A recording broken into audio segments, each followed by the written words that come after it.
vamos al texto de los hermanos separados, donde dice que la Iglesia Católica es la gran prostituta. Ojo. Y el capítulo 17 de Apocalipsis. Van a ver que ninguna, te lo repito, y ténganlo aquí, y si es mentira, me lo dicen. No hay una cita donde diga, y la gran prostituta es la Iglesia Católica. No hay una cita donde diga, y la gran prostituta es una religión. Y la gran prostituta es una iglesia. Y la gran prostituta, no, eso no lo dice. Vamos a ver qué dice que es la gran prostituta.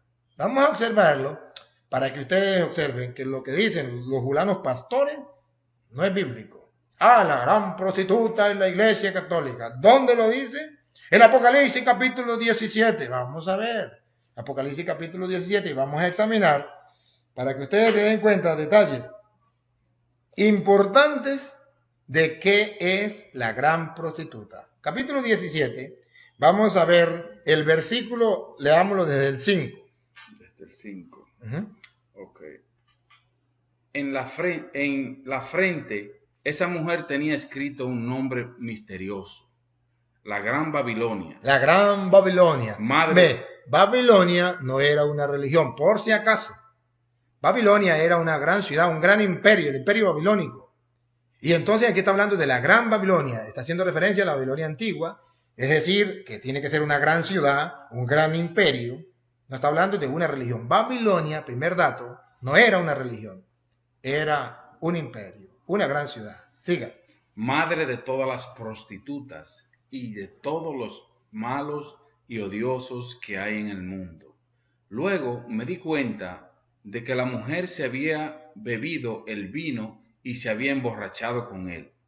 Ese vino representa la sangre del pueblo de Dios. Ese vino representa la sangre del pueblo de Dios. Entonces en ese tiempo había una ciudad grande que era un imperio, el imperio romano, la ciudad Roma, que se embriagó con la sangre de los mártires del Señor. Busquen en la historia a ver cuántos cristianos murieron en esa época. Y lo mató Roma, el imperio romano, para destruir a los cristianos. Y no fueron cristianos evangélicos, fueron cristianos católicos, porque los evangélicos todavía no han nacido. Entonces, observen cómo los hermanos separados comienzan a calumniar, a decir mentiras. Esa ciudad se embriagó con la sangre de los mártires. Yo fui incluso al Coliseo Romano, donde murieron muchos mártires de la Iglesia Católica. ¿Por qué no murieron ni uno evangélico? ¿Por qué? Ni uno protestante. ¿Por qué? Y ahora, para no leerlo todo, base al versículo 9. Este versículo 9 me gusta. Al 9, ok. Para entender esto, hace falta sabiduría. Repítalo. Para entender esto, hace falta sabiduría. Lo que le falta a los hermanos separados. Le falta sabiduría en su inteligencia y en su Biblia. ¿Sabe cuál es uno de los libros que los hermanos separados le quitan a la Biblia? ¿Cuál? Sabiduría. Oh, Dios mío. Pues yo creía que ellos lo leían eso, yo no sabía. Oh, Dios mío. Oh, Dios. Entonces, los hermanos separados no tienen sabiduría. Pero para entender esto, necesitan tener sabiduría. Entonces, ¿qué le vamos a pedir que lo entiendan? Si no tienen ni sabiduría ni siquiera en la Biblia. Entonces, vamos, siga. Las 7 cabezas son los 7 cerros de los cuales está sentada la mujer y también representa a 7 reyes. Ahí está. Las siete ¿qué? Las 7 cabezas. No, ajá. Son los 7 cerros, Ajá, de los 7 cuales cerros están sentadas. Entonces, de los cuales está sentada. En la cual está sentada la mujer. En los cuales. Sobre los cuales. Ajá, eso sí. Sobre los cuales está sentada la mujer. Entonces, a ver, ¿cuál es la ciudad, la gran ciudad donde estaba el gran imperio de aquel tiempo que estaba asentada sobre 7 colinas, 7 cerros. Adivínelo, adivinador. Se llama Roma. ¿Y dónde está el Vaticano? En Roma. Pero ahora te pregunto, cuando San Juan escribió el Apocalipsis, ¿estaba el Vaticano? ¿Existía el Vaticano? ¿Estaba en Roma? ¿Por qué miente? ¿Por qué no dice la verdad? Observe la mala intención de los hermanos separados. Y para que ustedes vean un poquitico más cómo los hermanos separados engañan a la gente diciendo que la Iglesia Católica, la esposa del Cordero, es la gran prostituta, versículo 18. Versículo 18 del mismo capítulo. 18.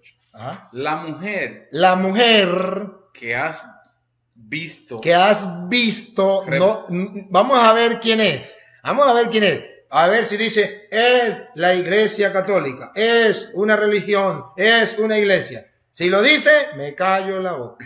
Dale. La mujer que has visto representa a la gran ciudad. A la gran ciudad, no a la gran religión. No. A la gran ciudad. Mi respeto para los hermanos. Sí, mi respeto para los hermanos que tienen tanta sabiduría que dicen que esa no es una ciudad. Que aquí se equivocó San Juan cuando escribió esto. Que ahí tenía que colocar la Iglesia Católica. No, ahí dice era la gran ciudad. La gran ciudad. Y para que se den cuenta que sí es la gran ciudad, pase ahora, hermano, en el capítulo 11, versículo del 7 en adelante. Para que ustedes se den cuenta, una gran ciudad como qué, ¿con qué la compara? A ver, ¿con qué comparan a Roma? A ver. Cuando dos profetas hayan terminado de anunciar mi verdadero mensaje, el monstruo que sube desde el abismo profundo peleará contra ellos y los vencerá y los matará. Sus cuerpos quedarán tirados. Paren la oreja. En la calle principal de la gran ciudad. En la calle principal de la gran ciudad. En la calle principal de la gran ciudad. La iglesia no tiene ninguna calle principal. Y no es una ciudad. Siga. Donde mataron al Señor clavándolo en la cruz. Siga. La gente le ha dado a esa ciudad el nombre simbólico de Sodoma. Sodoma. Y también la llaman Egipto. Egipto. Durante 3 días y medio, gente de distintos pueblos, razas, idiomas y países verá sus cadáveres y no dejará que los entierren. Entonces observen que la compara con Sodoma, la gran ciudad, la compara con Sodoma. ¿Por qué Sodoma? Porque había un libertinaje sexual. Busquen en la historia a Roma de esa época si no era una Sodoma cualquiera. Búsquenlo, por favor. Instrúyense, busquen la historia. Era Egipto, donde Egipto no le permitía a los judíos celebrar el culto al Señor. Esa gran ciudad no le permitía a los cristianos católicos, porque los hermanos separados no existían, celebrar el culto al Señor. Tenían que hacerlo en subterráneos, en cuevas. Tenían que ya ocultarse. Ya comenzaron a ser perseguidos. Ya tuvieron que comenzar a esconderse. Atacaban al pueblo del Señor. Entonces, se les respeta, pero ya sabemos por qué dicen que es la gran prostituta la Iglesia Católica, porque le falta sabiduría. Sí. Ayer introdujimos el tema cuando hablamos del hecho de que el libro de Apocalipsis habla en símbolos. Y si queremos entender un pasaje como Apocalipsis 17, necesitamos estudiar cada una de las partes individuales, cada uno de los símbolos. Y entonces cuando entendemos los símbolos, los juntamos para ver el cuadro total. Así que lo que vamos a hacer es analizar el simbolismo que encontramos en el capítulo 17. Y vamos a comenzar en la página 84, en la parte de arriba de la página, porque hasta ahí llegamos en nuestro último tema de ayer, donde dice el ángel de Apocalipsis 17. Y voy a seguir bastante estrictamente el material porque necesitamos avanzar y tengo la tendencia a veces de hacer paréntesis y desviarme, pero solamente contamos con 2 periodos más, así que tenemos que más o menos cubrir el material. La visión que recibió Juan en Apocalipsis 17 le fue dada por uno de los ángeles que derramó una de las 7 postreras plagas. Vamos a leer eso en Apocalipsis 17 y el versículo 1. Dice allí en Apocalipsis 17:1, vino entonces uno de los 7 ángeles que tenían las 7 copas y habló conmigo diciéndome, ven acá y te mostraré la sentencia contra la gran ramera, la que está sentada sobre muchas aguas. Ahora, ustedes notan en este versículo que uno de los ángeles que derramó las plagas regresa para hablar con Juan. ¿Cuántos ángeles derramaron plagas en el capítulo 16, el capítulo anterior? 7. 7 ángeles derramaron plagas. Ahora, la pregunta clave es, ¿cuál de los 7 volvió aquí para hablar con Juan? Porque dice que es uno de los 7, pero no dice cuál. Ahora, queremos descubrir cuál es el ángel que regresa. Lo podemos saber por el contenido. Vamos a ver la respuesta a esta pregunta. ¿Cuál de los 7 ángeles que derramaron las copas en Apocalipsis 16 regresa en el capítulo 17 para hablar con Juan? Aquí está la respuesta. Juan vio a la ramera de Apocalipsis 17 sentada sobre muchas aguas. Y en su frente se hallaba escrito el nombre, ¿qué cosa? Misterio, Babilonia la Grande. Así que el nombre que tiene la ramera es ¿qué cosa? Babilonia, muy importante eso. Ahora también se nos dice que la gran ciudad reina sobre los reyes de la tierra. Es decir, la ramera y la ciudad son expresiones intercambiables. La ramera es una ciudad, en otras palabras, es un poder político. Ramera enfatiza su aspecto religioso, la ciudad es una entidad política. Es más, en el griego la palabra ciudad es polis, que es muy interesante, de ahí viene nuestra palabra política. Así que Apocalipsis 18 presenta a Babilonia desde una perspectiva política, mientras que Apocalipsis 17 la presenta desde una perspectiva religiosa. Ahora, nos dimos cuenta que la ramera se llama Babilonia y está sentada ¿sobre qué? Sobre muchas aguas. Ahora, yo pregunto, ¿sobre cuáles aguas estaba sentada la Babilonia antigua? Estaba sentada sobre el río Éufrates, ¿correcto?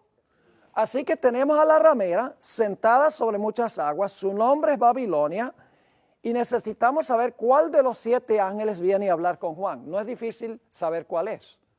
Lo que tenemos que hacer es ir a descubrir cuál ángel habla del Éufrates. ¿Cuál de los ángeles habla del Éufrates? Porque la ramera está sentada sobre muchas aguas, se le llama Babilonia y Babilonia estaba sentada sobre el Éufrates.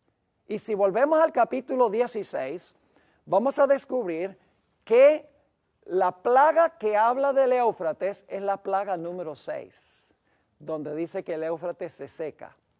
Así que el ángel de Apocalipsis 17 está regresando para explicar especialmente la 6ª plaga de Apocalipsis, el capítulo 16. ¿Está claro ese punto? Muy importante ese punto. El ángel que regresa es el 6º ángel que derramó la 6ª copa sobre el río Éufrates, porque en el capítulo 17 está la ramera, se llama Babilonia, está sobre muchas aguas, y las muchas aguas de Babilonia eran el río Éufrates. Ahora vamos a hablar un poco de la ramera. La ramera es la protagonista o la actora principal de Apocalipsis, el capítulo 17. Ella se sienta sobre las aguas, se sienta sobre el dragón y se sienta sobre los montes o las cabezas. Y ustedes, ¿cómo puede estar sentada en las 3 cosas? Ya vamos a ver, hay una explicación para eso. Ella le da su vino fermentado a las naciones. Ella derrama la sangre de los santos. Ella ejerce dominio sobre las naciones. y eventualmente los reyes de la tierra la aborrecen a ella. Es decir, la actora principal en Apocalipsis 17, la estrella, podríamos decir, de Apocalipsis 17, de este drama, es la ramera. Así que necesitamos entender qué representa la ramera, la actora principal de esta profecía. En Ezequiel 16, 15 y 16, se nos explica que cuando el pueblo de Israel fornicó con las naciones, se convirtió en ramera. Noten lo que dice Ezequiel 16 y los versículos 15 y 16. Dice Dios en cuanto a Israel: pero confiaste en tu hermosura y te ¿qué? Prostituiste a causa de tu renombre y derramaste tus, esa palabra está en Apocalipsis, ¿verdad? Derramaste tus fornicaciones a cuantos pasaron, suya eras.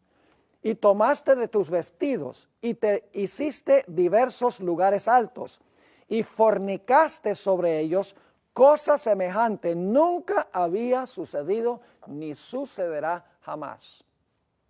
Así que cuando el pueblo de Israel se relacionó con otras naciones y adoptó sus prácticas paganas, se dice que fornicó o adulteró, porque abandonó a su único esposo, que era Dios. Ahora, la hermana White confirma esto. En el Conflicto de los Siglos, página 431 en nuestro material está esta cita. Dice, en el capítulo 17 del Apocalipsis, Babilonia está simbolizada por una mujer, figura que se emplea en la Biblia para representar una iglesia, siendo una mujer virtuosa, símbolo de una iglesia pura, y una mujer vil de una iglesia ¿qué? De una iglesia apóstata. Así que en Apocalipsis 17 la ramera representa una iglesia ¿qué? Apóstata. Ahora quiero hacer una aclaración. La ramera de Apocalipsis 17 en Apocalipsis 17 se aplica primordialmente a Roma papal. Pero hubo reinos anteriores a donde la religión también controló esas naciones. Así que la ramera en Apocalipsis 17 está hablando de la última etapa de la ramera, que representa Roma papal. Pero antes de eso, la falsa religión dominó a otros poderes civiles antes de que lo hiciera el papado al final de la historia. Ahora hablemos de su fornicación, de la fornicación de la ramera. Dice en Apocalipsis 17 y el versículo 2, con la cual han fornicado los reyes de la tierra y los moradores de la tierra se han embriagado con el vino de su fornicación. Ese pensamiento se repite en Apocalipsis 18:3, a donde dice, porque todas las naciones han bebido del vino del furor de su fornicación. Y los reyes de la tierra, fíjense, los reyes de la tierra han fornicado con ella y los mercaderes de la tierra se han enriquecido de la potencia de sus deleites. ¿Qué significa el hecho de que la ramera fornica con los reyes de la tierra? Significa sencillamente que es una iglesia que se vincula con los poderes civiles de la tierra.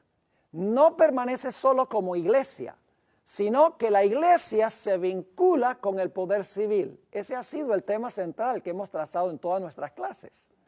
Y es que la iglesia se vuelve apóstata cuando apela al poder civil para cumplir su misión y para castigar a los que no están de acuerdo con la iglesia. Y aquí la fornicación de la ramera significa que ella tiene relaciones ilícitas con los reyes de la tierra, con los poderes civiles de la tierra. Así lo explica también Elena White en el Conflicto de los Siglos, página 433. Dice, por su alejamiento del Señor y su alianza con los paganos, la iglesia judía se transformó ¿en qué? En ramera. Roma, ahora hablando del papado, haciendo la comparación, Roma se corrompió de igual manera al buscar el apoyo de los poderes del mundo y por consiguiente recibe la misma condenación. ¿Está claro? ¿Cómo se tornó la iglesia ramera? Dice ella que fue porque buscó el apoyo de los poderes del mundo para cumplir su misión. Ahora vamos a hablar del acto de sentarse. Dice que la ramera es una ramera que fornica con los reyes de la tierra, está metida en la política, en otras palabras, y dice que está sentada, no solamente está sentada sobre las aguas, sino que está sentada también sobre los montes. Y vamos a explicar eso dentro de unos momentos. Ahora, ¿qué significa el acto de sentarse? Vamos a leer el versículo, Apocalipsis 17:1, y entonces vamos a explicar qué significa el acto de sentarse. Dice, vino entonces uno de los 7 ángeles que tenía las 7 copas, y habló conmigo diciéndome, ven acá, y te mostraré la sentencia contra la gran ramera, la que está sentada sobre muchas aguas. Ahora, si ustedes leen con cuidado el capítulo 17, van a descubrir que la ramera está sentada sobre muchas aguas, está sentada sobre la bestia escarlata y está sentada sobre los 7 montes. Y claro, la pregunta inmediatamente es, ¿cómo puede estar sentada sobre esas 3 cosas? Sobre las aguas, sobre la bestia escarlata y sobre los 7 montes. En realidad no hay ninguna contradicción. Eso lo vamos a estudiar. ¿Cómo es posible que ella se sienta sobre estas 3 entidades? Ahora, el acto de sentarse significa que ella ¿qué? Significa que ella domina o ella gobierna sobre estas entidades. Es decir, ella es la reina. Como dice en Isaías 47, yo estoy sentada reina, dice Babilonia, y no veré viudez.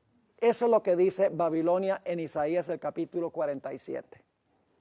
Es decir, quiero que recuerden que se sienta sobre las aguas, se sienta sobre la bestia escarlata y se sienta sobre los 7 montes. Domina esas entidades y reina sobre ellas. Ahora vamos a interpretar lo que significan las aguas. Apocalipsis 17:1, no vamos a leer el versículo de nuevo, pero dice que la ramera está sentada sobre muchas aguas. Ahora la pregunta clave es, ¿qué representan las aguas? No hay que adivinar, porque la misma profecía nos interpreta lo que significan las aguas. Noten Apocalipsis 17 y el versículo 15. Nos da la explicación de lo que representa este símbolo. Me dijo también, las aguas que has visto donde la ramera se sienta, ¿son qué cosa? Son pueblos, muchedumbres, naciones y ¿qué? Naciones y lenguas. Es decir, las aguas sobre las cuales domina la ramera son muchedumbres, naciones, lenguas y pueblos. Ella gobierna sobre un sistema global, es lo que está diciendo. Ahora, quiero repasar muy brevemente lo que nosotros estudiamos en nuestro último tema, aquí juntos. Y lo voy a hacer rápidamente porque ya lo estudiamos, pero es vital para entender lo que vamos a estudiar a continuación. Ustedes recuerdan que en Apocalipsis el capítulo 12, que dice que el dragón echó de su boca agua como un río para tratar de ahogar a la mujer. ¿Y eso sucedió por cuánto tiempo? 1260 años. Hacia el final de ese periodo, ¿qué sucedió con las aguas? Las aguas se secaron y cesó la persecución. Pero dice Apocalipsis 12:17 que el dragón va a perseguir de nuevo, porque dice, entonces el dragón se airó contra la mujer y se fue a hacer guerra contra el remanente de la simiente de ella. ¿Van a fluir las aguas de nuevo de la boca del dragón según Apocalipsis 12:17? Claro que sí. Luego estudiamos Apocalipsis 13. En Apocalipsis 13 tenemos una bestia. ¿Cuánto tiempo gobernó la bestia? 42 meses. ¿Es el mismo periodo? Persiguió a los santos por 42 meses. Pero ¿qué sucedió al final de ese periodo? Al final de ese periodo recibió una herida mortal y cesó la persecución, como cuando la tierra ayudó a la mujer. ¿Es ese el final de la bestia? No, porque dice que su herida de muerte será sanada y volverá ¿a qué? Volverá a perseguir. ¿Ven la secuencia? También estudiamos Daniel 11. Recuerdan que por días el rey del norte perseguía al pueblo de Dios, lo castigaba con fuego, con encarcelamiento, con la espada, con despojo de bienes durante días, que entendemos como 1260 días. Pero al final de ese tiempo, en el tiempo del fin, que es 1798, el rey del sur, Francia, se acorneó contra él y lo atacó y le dio la herida mortal. Pero luego dice que a este poder se le sana la herida y dice que sobrepuja e inunda. Es decir, las aguas están nuevamente ¿qué? Las aguas están nuevamente fluyendo. Ahora, Apocalipsis, el capítulo 17, está describiendo el momento cuando las aguas van a volver a fluir después de la herida mortal. Es decir, Apocalipsis 17 nos está llevando a nuestra época, al periodo cuando esta bestia tiene una herida mortal y está a punto de comenzar a fluir el agua, otra vez el agua de persecución. Porque las aguas están fluyendo, según Apocalipsis 17, porque la ramera está sentada sobre muchas aguas. ¿Me están entendiendo el punto? Ahora, vamos a pasar por alto entonces en gran medida las siguientes páginas, porque ya hemos cubierto este material. Pero lo que quisiera resumir lo que tenemos en la página 89, arriba, en la parte de arriba, resumir lo que acabamos de cubrir. Durante los 1260 años hay un diluvio, ¿sí o no? Las aguas fluyen para perseguir al pueblo de Dios. En 1798, según todas estas profecías, ¿qué sucede? Las aguas de persecución se secan y estamos en ese periodo donde no hay persecución ahora. Pero luego la herida mortal se sana, el dragón se vuelve a airar, el rey del norte sobrepuja e inunda y las aguas vuelven a ¿qué? Las aguas vuelven a fluir. ¿Pero van a fluir para siempre cuando se sane la herida mortal? No. La Biblia dice que las aguas del Éufrates se van a secar. Las aguas de Babilonia se van a secar. Las muchedumbres se le van a volcar en contra. En Apocalipsis 16 dice que las aguas se van a secar, pero en Apocalipsis 17 dice que los reyes con quienes ella fornicaba, sobre los cuales ella gobernaba, se le van a volcar en contra, que tiene que ver con el secamiento de las aguas. Las muchedumbres y los reyes le van a retirar su apoyo, en otras palabras. Es decir, las aguas de persecución van a fluir de nuevo, la herida mortal se va a sanar, el dragón se va a irar contra la mujer, el rey del norte va a inundar y sobrepujar, pero no va a ser para siempre, porque Dios va a secar las aguas. Las muchedumbres le van a retirar su apoyo y los reyes de la tierra también le van a retirar su apoyo y las aguas se secarán de una vez por todas. ¿Les quedó claro ese punto? Es vital para entender esta profecía. Ahora vamos a mirar el nombre de la ramera. Es muy interesante, se le llama en Apocalipsis 17:5, si van conmigo allí, Apocalipsis 17:5, dice, y en su frente un nombre escrito, un misterio, Babilonia la grande. Y ahora fíjense, la madre de las rameras y de las abominaciones de la tierra. ¿Se le llama la qué? La madre de las rameras, lo cual significa que debe haber tenido ¿qué? Hijas. Pero la madre existió antes que las hijas. Eso es lógico, ¿verdad que sí? La madre existió primero y luego tiene hijas. Escuchen, las hijas son lo mismo que el falso profeta. Las hijas son lo mismo que la bestia que se levanta de la tierra. Yo pregunto, ¿la bestia que se levanta de la tierra actúa igualito que la madre? ¿Sí o no? ¿Hace todo para honrar la madre? ¿Sí o no? Todo lo hace para honrar la madre. Y esto me hace recordar, y esto es un tema ya para una hora completa, pero me hace recordar la experiencia de Juan el Bautista. ¿Saben que en el Nuevo Testamento a Juan el Bautista se le llama Elías?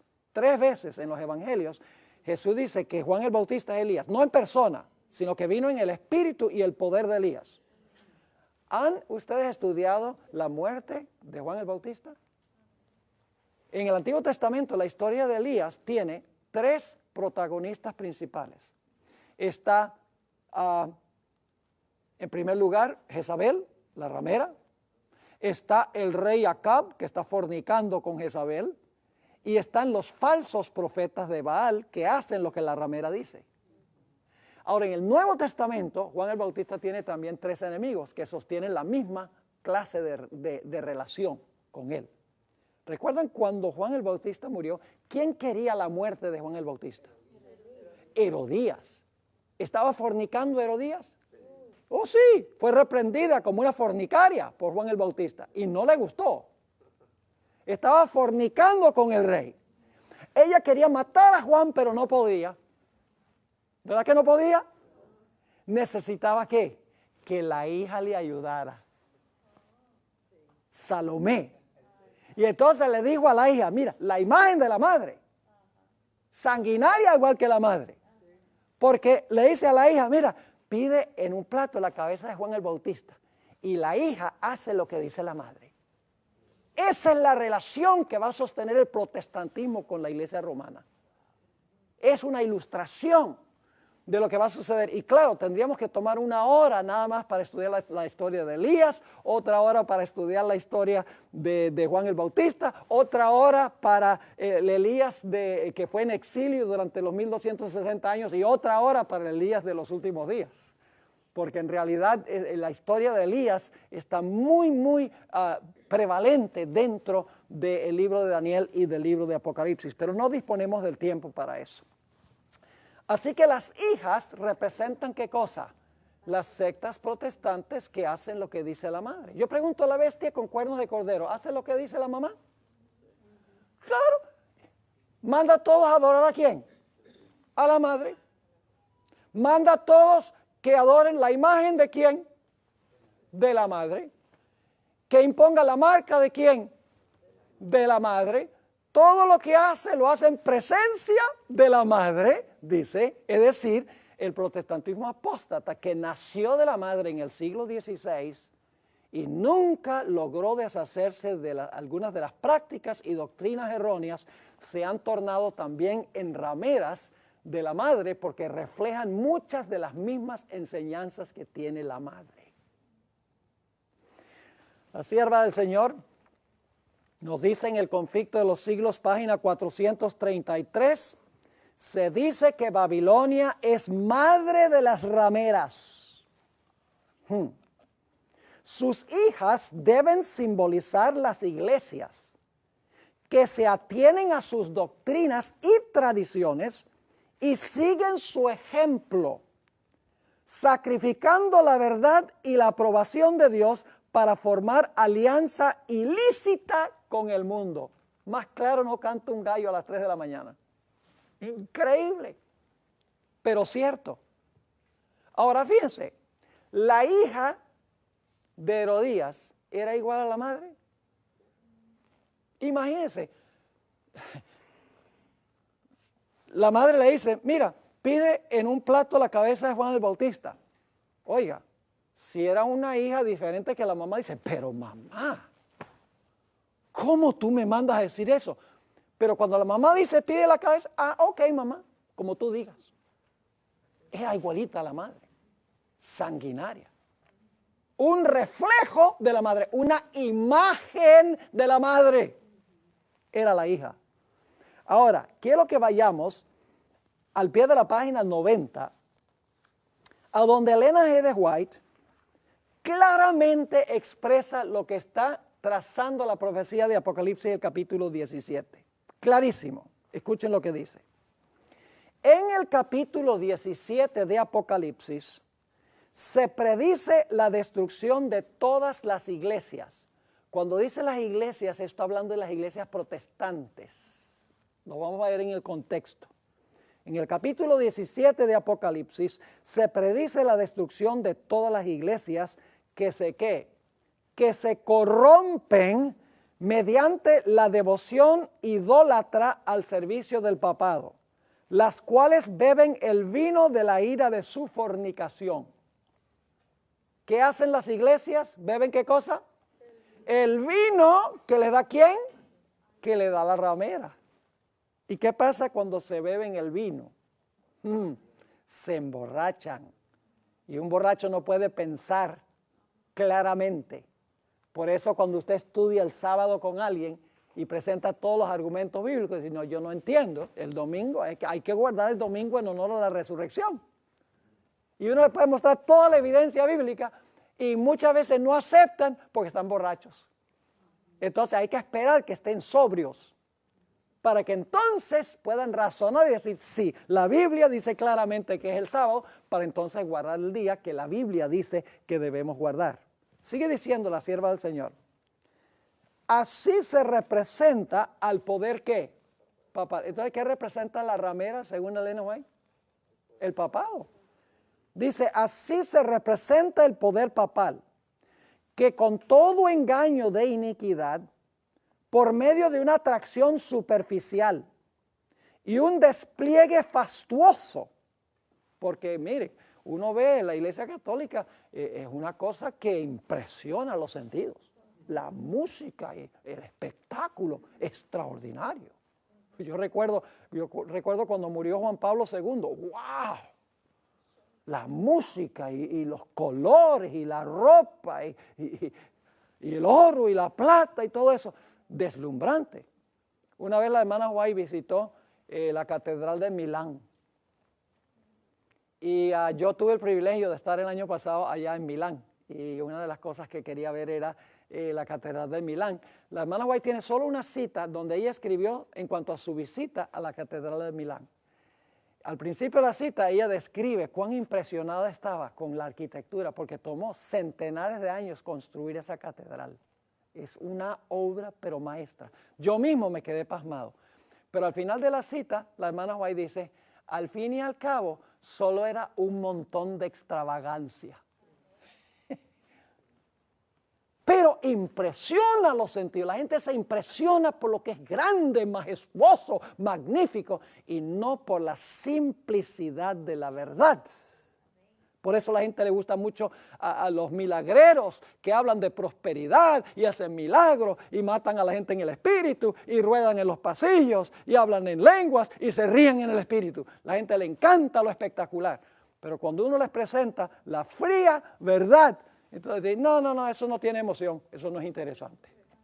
Pero Dios quiere que nosotros recibamos la verdad y que la verdad penetre a nuestro corazón. Sigue diciendo, así se presenta el poder papal que con todo engaño de iniquidad, por medio de una atracción superficial y un despliegue fastuoso, engaña a las naciones, prometiéndoles, como Satanás a nuestros primeros padres, todo bien a los que reciban su marca y todo daño a los que se oponen a sus falacias.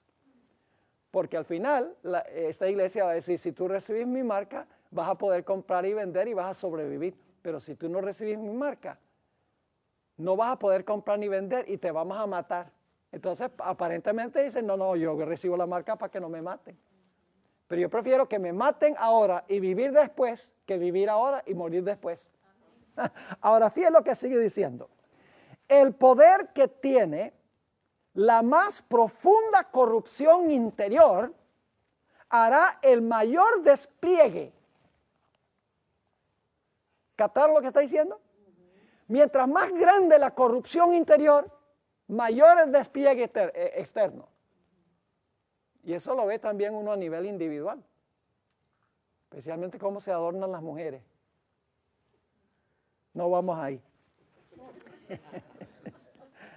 Sigue diciendo, la Biblia dice claramente que déjenme regresar un poquito. El poder que tiene la más profunda corrupción interior hará el mayor despliegue y se vestirá con las más esmeradas señales de poder.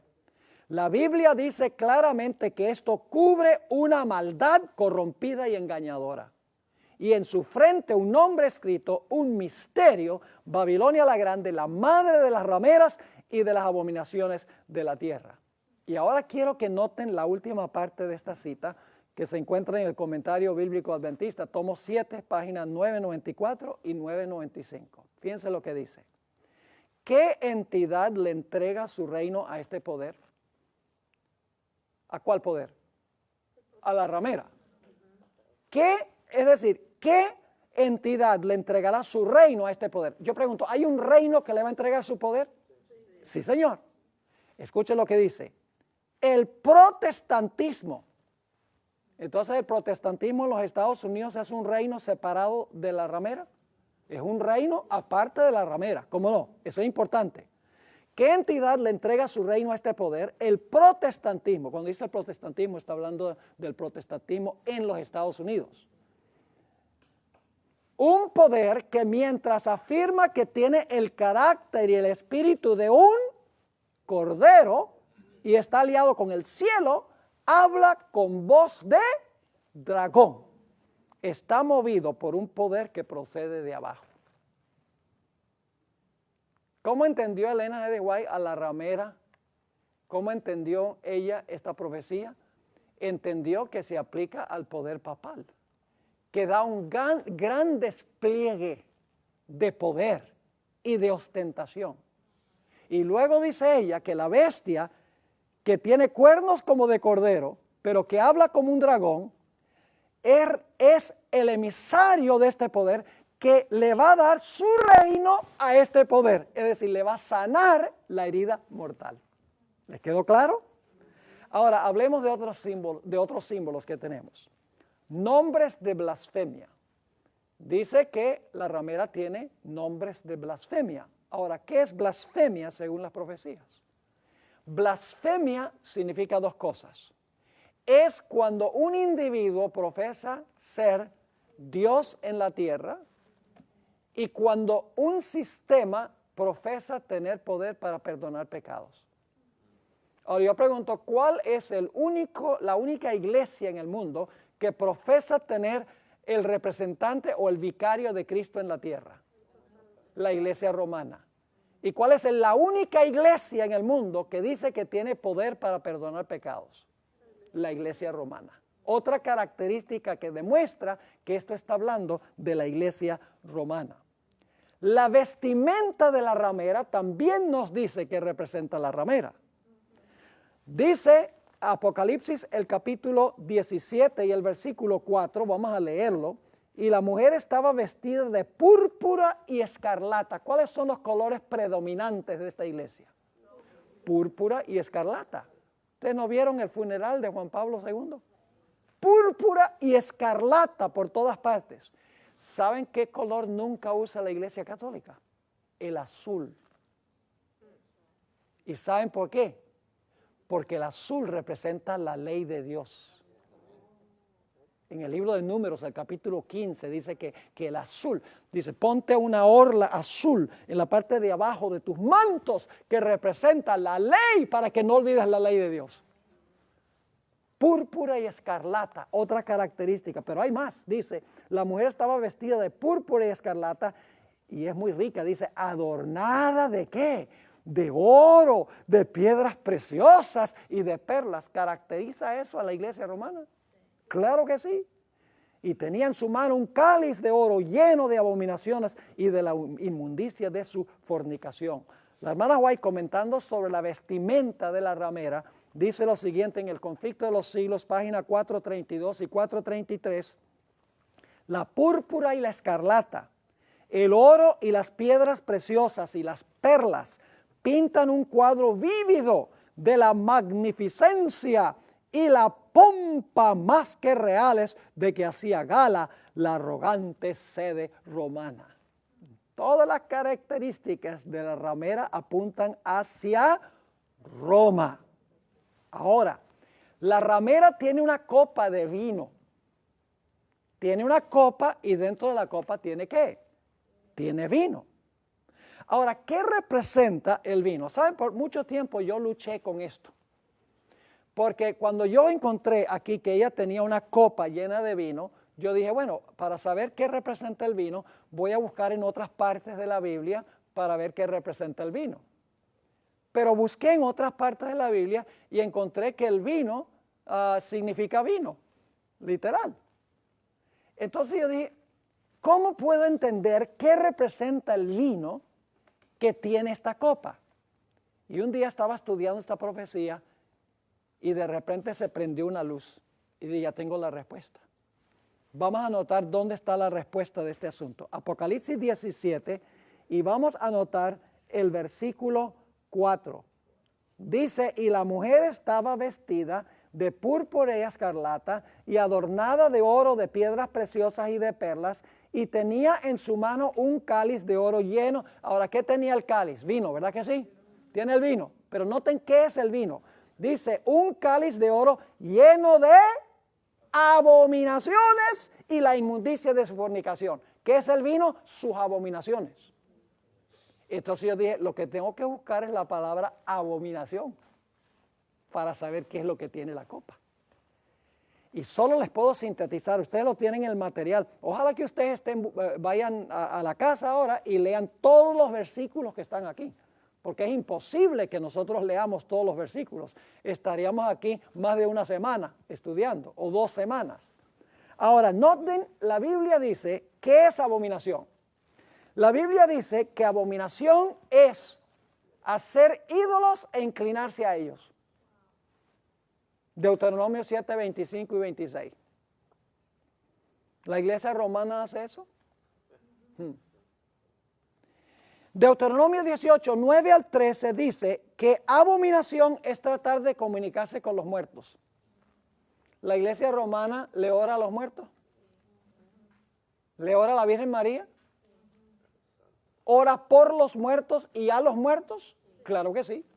¿Cree que el alma del hombre es inmortal, la iglesia romana? La Biblia lo llama abominación.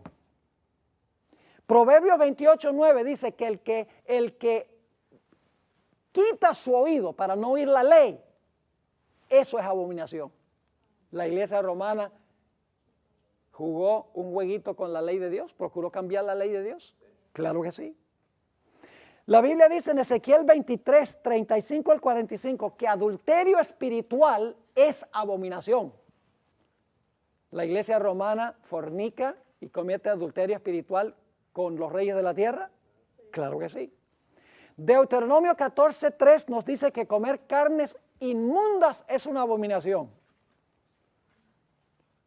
¿Qué dicen inclusive los protestantes? Dicen, no, tú te puedes comer tu chuletica de cerdo. No hay problema. La oración lo santifica. Es decir, la oración bendice lo que Dios maldijo. Dice, esas leyes eran para los judíos. Como si el sistema digestivo de los judíos es diferente que el sistema digestivo de la gente hoy. Esas son leyes de salud. Y las leyes de salud son perennes. No cambian, porque la salud del hombre es siempre igual. Más hoy, cuando se ha degenerado la raza humana, más debemos de vivir en armonía con esas leyes de la salud. Derramar sangre inocente es abominación a Jehová. Según Ezequiel 22, 2. ¿La ramera derrama la sangre de los santos de Dios? Claro que sí. Pero ¿saben cuál es la abominación más grande de todas? La adoración al sol. En Ezequiel el capítulo 8, Dios le muestra, se conoce como el capítulo de las abominaciones. Dios le muestra a Ezequiel una abominación que se está cometiendo entre el pueblo de Dios, no los paganos, en Jerusalén, en el templo de Dios. Y Ezequiel dice, ay Señor, qué terrible esa abominación. Dios dice, eso no es nada, te voy a mostrar algo peor que eso. Entonces Dios le muestra otra abominación. Y Ezequiel dice, pero Señor, terrible. Dios dice, eso no es nada, te voy a mostrar una abominación peor que esa. Y lo que culmina la lista, la peor de todas las abominaciones, es que los varones ancianos, 25 de ellos, tenían su espalda al templo del Señor y tenían el rostro hacia el oriente y estaban adorando al sol. La mayor abominación, la que culmina toda la lista, la adoración al sol. Y usted dice, pero la iglesia católica no adora al sol. ¿Saben una cosa que a mí me impresionó cuando yo hice un tour del Vaticano y del Museo del Vaticano? Es la cantidad de soles que hay por todas partes. Copas con soles, pinturas con soles, capillas con soles, soles, soles, soles, pero por todas partes soles. Ahora, si usted le dice a un católico que adora el sol, ellos dicen, no, pero adoran en el día del sol. Y usted dice, pero no es igual adorar el sol que adorar en el día del sol. Y yo digo que es igual, en principio. Déjenme explicar por qué. Déjenme preguntarles, ¿quién creó el sol? Dios. ¿Lo creó para la adoración? Entonces, ¿qué pasa si usted lo convierte en un objeto de adoración? Eso es idolatría. Ahora pregunto, ¿quién creó el primer día de la semana? Dios. ¿Lo creó para la adoración? No, es un día de trabajo. Entonces, ¿qué pasa si usted lo convierte en un día de adoración? Igual es idolatría. No importa si es un objeto o si es un día. Lo que usted hace para la adoración, que Dios no hizo para la adoración, es idolatría. ¿Están conmigo? Al final de la historia, el diablo es demasiado inteligente. Él sabe que la gente en un mundo civilizado no se va a inclinar para adorar el orbe celestial. Los paganos sí. Pero Satanás sabe que la gente es demasiado sofisticada para inclinarse y adorar al sol y pensar que el sol es un dios. Pero el diablo se las ha arreglado para que el mundo cristiano adore en el día del sol, Sunday, se llama en inglés, dies solis, como lo denominó Constantino cuando él hizo su ley dominical, y el principio es el mismo, porque se está guardando como santo un día que Dios nunca santificó. Así que yo pregunto, ¿la iglesia romana tiene todas esas abominaciones en su copa? Oh, ya. Ahora, les leo una cita de la hermana White. La viejita sabía todo esto. Y ustedes notan que vamos a la Biblia, a Elena White. Luego Elena White, la Biblia. Nunca nos quedamos con Elena White. Ella amplía y explica, pero siempre vamos a la Biblia primero. Pero ella nos ayuda porque ella explica y amplía de una forma clara lo que la Biblia ya contiene. Testimonios para los ministros, página 59. Las denominaciones religiosas caídas son Babilonia. Babilonia ha estado promoviendo doctrinas venenosas. El vino del error. ¿Qué representa el vino? El error, exactamente, doctrinas falsas. Sigue diciendo, este vino de error se compone de falsas doctrinas, tales como la inmortalidad natural del alma, el tormento eterno de los malos, la negación de la preexistencia de Cristo antes de su nacimiento en Belén, que muchos teólogos católicos hoy niegan eso, y el defender y exaltar el primer día de la semana por encima del día santo de Dios. Estos errores y otros similares, fíjese, solamente una muestra, la que ella está mencionando. Dice, estos errores y otros similares son presentados al mundo por las diversas iglesias. Y así se cumple el pasaje que dice, porque todas las gentes han bebido del vino del furor de su fornicación. ¿Y por qué se llama el vino del furor? Escuchen bien. Dice, un furor es lo que producen falsas doctrinas. Y cuando los reyes y presidentes, ¿a quién es que les da el vino? ¿La ramera? Se lo da a los reyes y presidentes para que ellos no puedan pensar claramente y puedan hacer lo que ella dice. Dice, un furor es lo que producen falsas doctrinas, y cuando los reyes y presidentes beben de este vino, del furor de su fornicación, resultan movidos por la ira contra aquellos que no estarán de acuerdo con las herejías falsas y satánicas que exaltan el descanso espurio e inducen a los hombres a pisotear el monumento conmemorativo de Dios. Porque los reyes y presidentes beben el vino de este sistema, están borrachos y por lo tanto se llenan de ira contra los que no hacen lo que este sistema dice. ¿Está claro?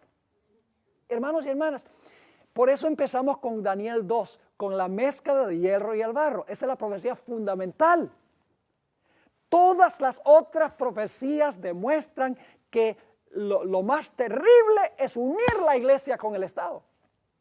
Por eso nuestros gobernantes en Estados Unidos necesitan escuchar esta serie. Para que no cometan el error, y hablo en serio, para que no cometan el error de permitir que la iglesia les dicte lo que deben hacer. Porque si lo permiten, algún día se le van a volcar en contra. Y no solamente se le van a volcar en contra, sino que van a estar perdidos.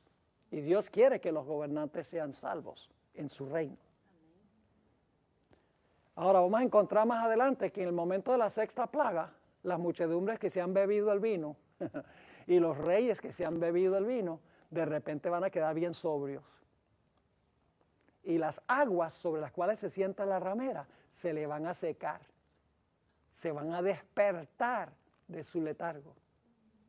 Y los reyes de la tierra que fornicaron con ella y que gozaron con ella, se van a despertar y van a decir, ¡ah! Oh ramera, te aborrecemos. Y van a volcarse en contra de ella. Se les secan las aguas, las muchedumbres se le vuelcan en contra y los reyes de la tierra se le van a volcar en contra cuando se despierten de su borrachera. Y le digo una cosa, que cuando se despierten el guayabo va a ser grande. Yo no sé si ustedes usan esa palabra guayabo, pero es una palabra que usan en Colombia y Venezuela para describir una persona que está saliendo de la borrachera por la mañana, tiene dolor de cabeza terrible. El dolor de cabeza cuando se despierten va a ser bien grande. Ahora, la hermana White dice, ¿quién tiene la culpa de que el mundo se beba el vino? En los días de Cristo, ¿quiénes eran los primordiales culpables? Los líderes espirituales. ¿Y en la Edad Media? También. ¿Y hoy? Noten esta cita, Conflicto de los Siglos 4:39 y 4:40.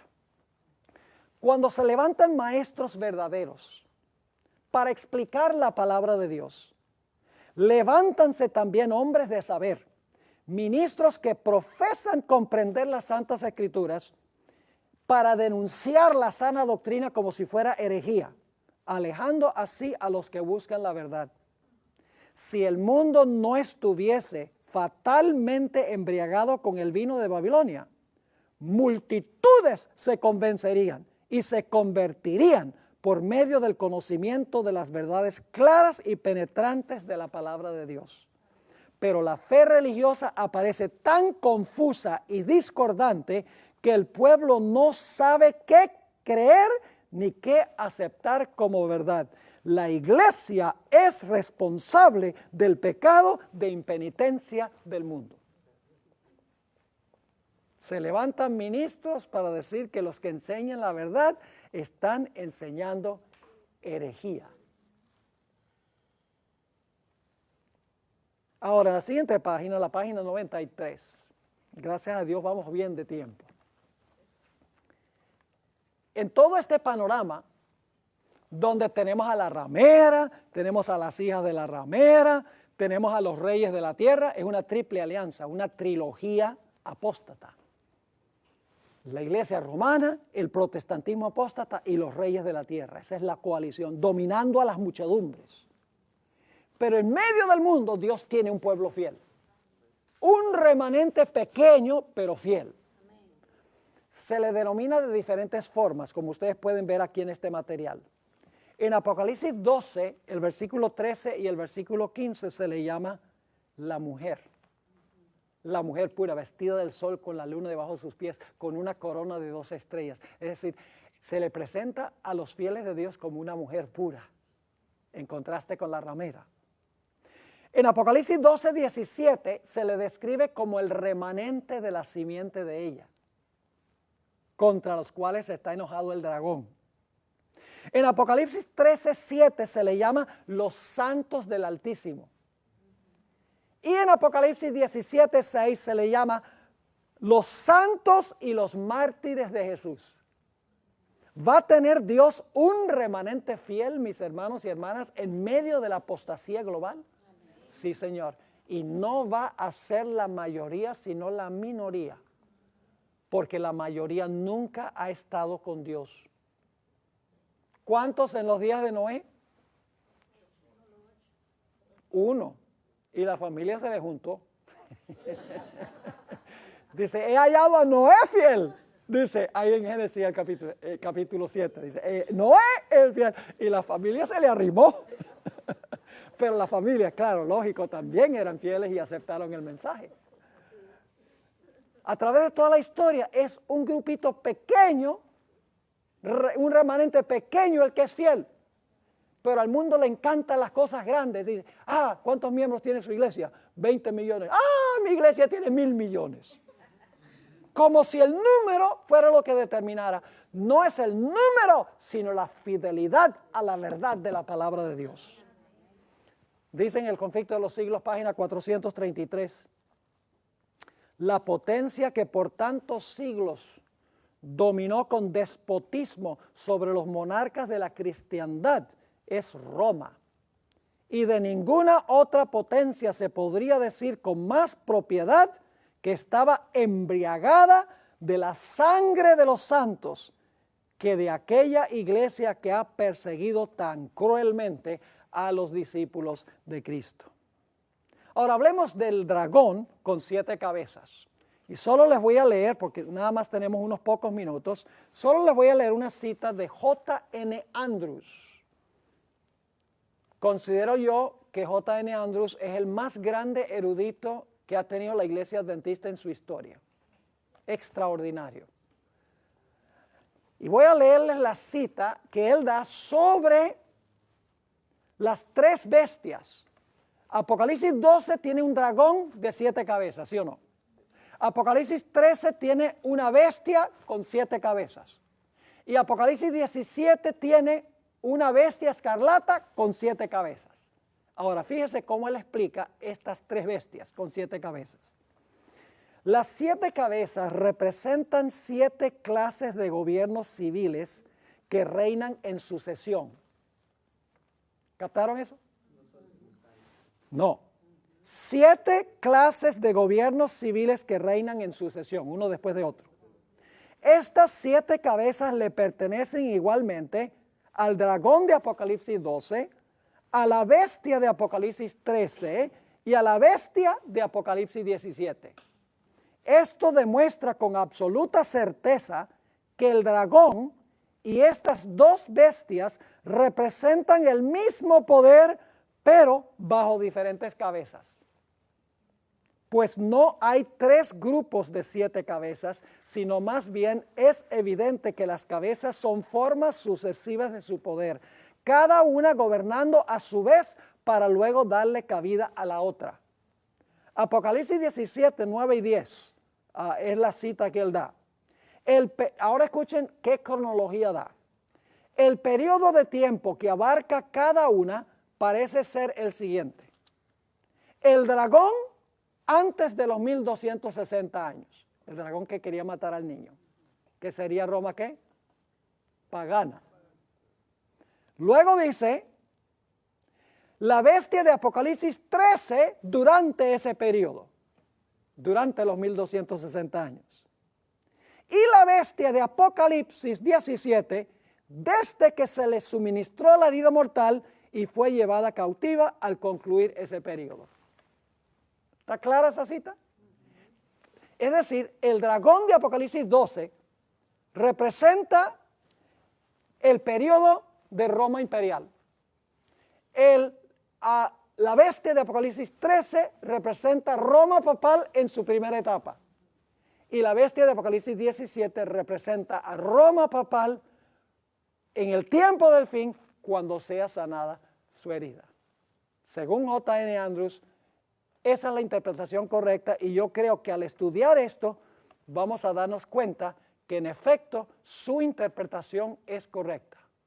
Es decir, que cada una de las bestias, la bestia de Apocalipsis 12, 13 y 17, representa el mismo poder, pero en diferentes periodos históricos. Roma, cuando quiso matar al niño; Roma, que persiguió durante los 1260 años; y Roma, como resucitará cuando se desane la herida mortal y fluyan las aguas de nuevo. Por eso vamos a encontrar que en Apocalipsis 17 dice que la bestia era y no es y será. Interesante, era y no es y será. Es decir, tiene esas 3 etapas. Fue y no es y será. Y dice, no es aunque es. Ahora, eso lo vamos a estudiar en nuestro próximo segmento, en la última clase que vamos a tener en esta serie. Vamos a analizar ya estas 3 bestias, cómo se relacionan estas bestias, y vamos a interpretar lo que significa el dragón o esta bestia escarlata en el marco cultural de aquella época, que es muy importante que comprendamos cómo ellos entendrían a este dragón.